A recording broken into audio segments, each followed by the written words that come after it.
Because the মরশুমের প্রথম derby আর সবথেকে বড় কথা ছিল সিএফএল এর ডার্বি শতবর্ষ ম্যাচ ছিল এটা। এই ম্যাচেও ইস্ট বেঙ্গলই জিতলো। 13 তারিখই ম্যাচ ছিল, 13 তারিখই আবার ডায়মন্ড ছিল, আমরা 4-1 জিতেছি।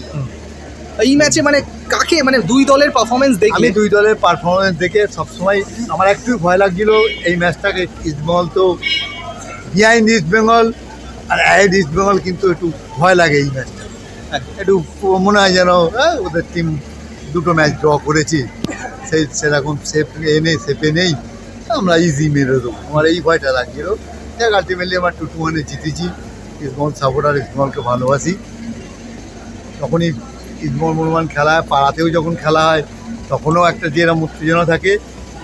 যেখানেই ডার্বি হবে সেখানেই একটা উত্তেজনা সবসময় থাকে। ডেভিডকে কেমন দেখলে? ডেভিডকে আমি জানি না, দেখো এগুলো কোচের ব্যাপার। আমরা কবে এসছি, কদিন এসছি, খেলার জায়গা আছে কিনা, এগুলো কোচকে ডিসাইড করতে হয়। ডেভিড নাম আছে, শোনো, নেম থাকলেই যে তাকে খেলাতে হবে এমন কোনো কথা নাই। একদম ফুটবল, আমরা তো ইউরো কাপ দেখছি, ফুটবল এখন যে জায়গায় চলে গেছে। If you run 90 minutes you can play. যদি তোমার স্কিলও কম থাকে, ইফ ইউ রান ইজিলি তুমি খেলে দিতে পারো। ফিটনেস লেভেলটা দুটো টিমেরই।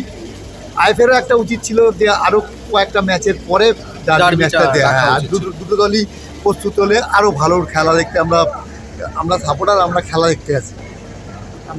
যে যার টিমকে সবাই ভালোবাসে, যে টিম জিতবে সেই টিম আনন্দ হয়ে করবে। কিন্তু আমি চাই একদম চূড়ান্ত ফর্মে থাকার সময় পরে।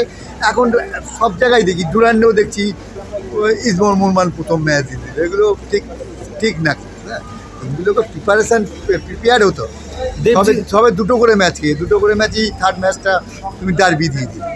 দেবজিতের পারফরমেন্সে খুশি আজকে তুমি? গোলকিপার হ্যাঁ, তো ম্যাচিওর ছেলে, ওকে তো বলার কিছু নেই। তেমন কিছু ডিফিকাল্ট বলও যায়নি ওর কাছে, কিন্তু কনফিডেন্ট যে দেবজিতের মতো গোলকিপার আছে।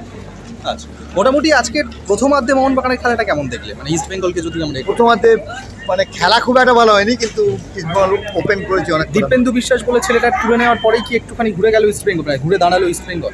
যেহেতু দীপেন্দু দেখলাম প্রত্যেক প্রথমার্ধে না, মোহনবাগানের তেমন প্রেসার মোহনবাগানের ফার্স্ট হাফে একদমই ছিল। মোহনবাগান যেটুকু খেলেছে, ইস্ট বেঙ্গল 10 জন হওয়ার পর মোহনবাগান একটু প্রেসার দিয়েছে। মোহনবাগানের ইস্ট বেঙ্গল একটা প্রবলেম হয়ে গেল, ইস্ট বেঙ্গলের যে মেন অ্যাটাকার সে রাইট ব্যাক চলে গেল, বিষ্ণু উঠে গেল, সিকে আমন উঠে গেল।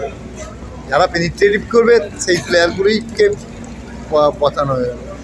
টিমের for the benefit of the টিমের জন্যে আমাকে খেলতে হবে, 90 মিনিট আমায় খেলতেই হবে। আমি খেললে টিম উপকৃত হবে, টিম জিতবে, টিম ভালো খেলবে।